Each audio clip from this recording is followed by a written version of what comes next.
Acá ahora vamos a hablar sobre el Poder Ejecutivo, que, como bien dimos cuenta, es uno de los poderes clásicos y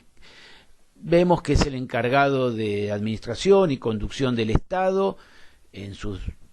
decisiones políticas y estratégicas. Habitualmente, en el caso nuestro, es un jefe de Estado llamado presidente, pero hay otras organizaciones constitucionales que lo definen como un primer ministro, y en estas estructuras, el caso del sistema argentino, que es de corte presidencialista, es unipersonal, así que el poder ejecutivo se concentra en una sola persona, y esto, por otro lado, de él dependen después una estructura habitualmente conformada por gabinetes de ministros, es decir, que son dependientes, pero claramente el Poder Ejecutivo, en el caso de nuestra Constitución, es de clara raíz unipersonal. Habitualmente, y es el caso de nuestra nación, este cargo suele ser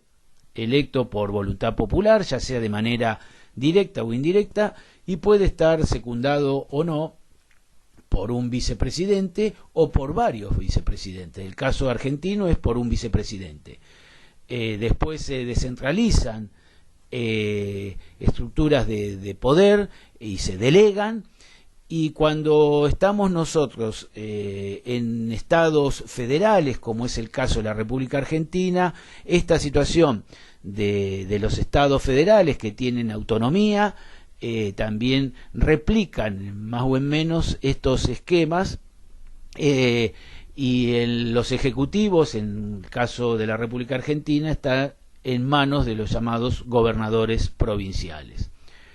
Las constituciones de cada país estipulan entonces los mecanismos para elegir, desestimar o reelegir, si es posible, a un presidente, y también ahí le van otorgando las competencias, es decir, la atribución de poder que le corresponda al Poder Ejecutivo, que habitualmente son de tipo político y administrativas.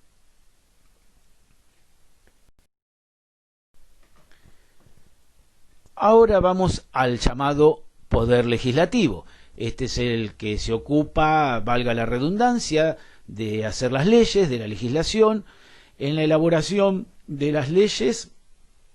habitualmente son las que ordenan la vida del país y a su vez sirve de contrapeso al Ejecutivo, pero es el que le va marcando en cierta forma un programa. Fíjense que hay iniciativas que pueden tener los propios ejecutivos, pero deben someter a lo que la representación popular de manera colegiada, es decir, donde acá conviven diversas expresiones políticas, tiene un mapa mucho más heterogéneo en su representación, pero entonces el poder legislativo es el que representa, ya sea en el caso argentino, ya que es bicameral, uno representa a las provincias y otro es al pueblo de la nación, se reparten estas competencias, entonces ya empezamos a ver esa ligazón que nosotros queríamos establecer.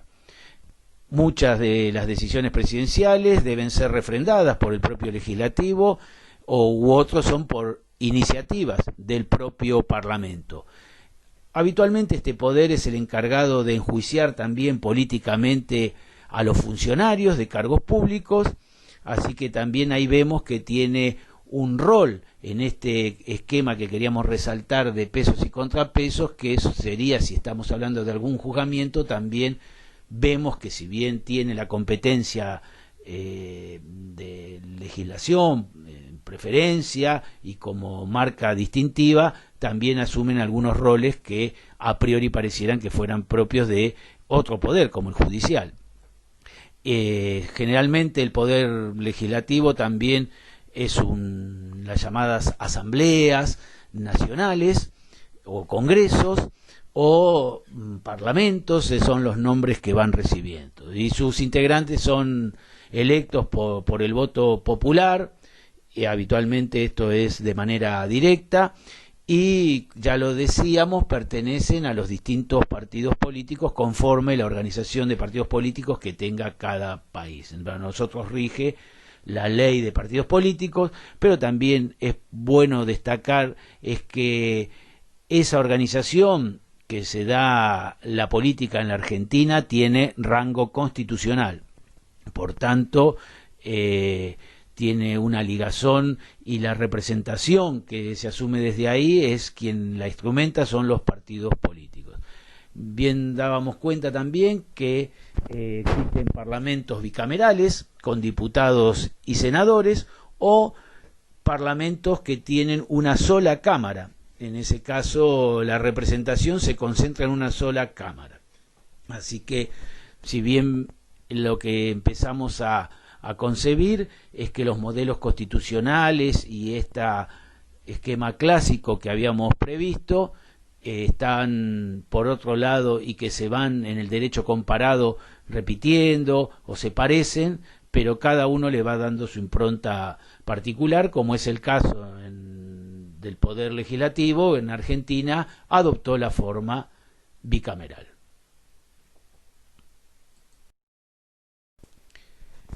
Cuando vamos al Poder Judicial, decimos que es el encargado de hacer cumplir las leyes, y fundamentalmente es el intérprete, el garante genuino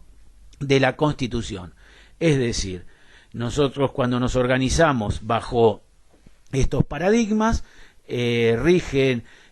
este marco jurídico previsto en la Carta Orgánica por excelencia, que ya hemos dicho que es la Constitución, y las leyes que son su consecuencia. Entonces, para ver si el funcionamiento es acorde a estos mecanismos, el Poder Judicial es el intérprete y el que está encargado que las leyes se cumplan. Se dividen esta organización judicial en un máximo tribunal, que es un tribunal superior, un tribunal supremo. En el caso de la Nación Argentina es la Corte Suprema de la Nación, y que tiene la máxima jerarquía, y de ahí después depende toda la organización del Poder Judicial. Es importante ver cómo el Poder Judicial se encarga también de resolver las controversias y conflictos entre los demás poderes públicos, siempre establecido al calor de la Carta Magna, es decir, la Constitución Nacional. Garantiza el cumplimiento de la ley, el castigo a quienes la violentan, así también tiene distintas instancias jurídicas para que el Estado funcione regularmente, como puede ser las sedes administrativas, penal, constitucional,